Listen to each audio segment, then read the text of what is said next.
Hello friend, જય શ્રી કૃષ્ણ। એકદમ પોચો ગોળમાં અડદિયા પાક બનાવશું। તો 500 ગ્રામ અડદનો લોટ, એમાં અડધી વાટકી ઘી અને અડધો વાટકો દૂધ નાખી ધાબો દઈ બરાબર મિક્સ કરી 10 મિનિટ ઢાંકીને રહેવા દેશું।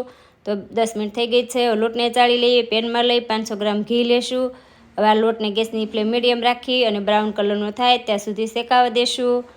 તો બ્રાઉન કલરનો થઈ ગયો છે। તો એક વાટકો મલાઈ એડ કરીએ। 2 મિનિટ માટે બરાબર મિક્સ કરી લઈએ। દળેલો ગુંદર એડ કરીને પાછો 2 મિનિટ શેકાવા દઈએ।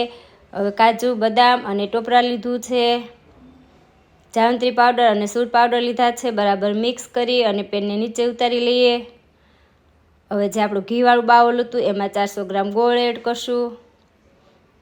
ગોળને ફક્ત ગરમ જ કરવાનો છે, વધારે પાક આવવા દેવાનો નથી। ગોળ પીગળી જાય એટલે આ મિશ્રણમાં એડ કરી બરાબર મિક્સ કરી લેશું। હવે ડીશમાં ઢાળી દઈએ। જો તમને ત્યારે આ મિશ્રણ કડક લાગે તો 2 ચમચી પાણી નાખી મિક્સ કરી અને ઢાળી દેવાનું। તો તૈયાર।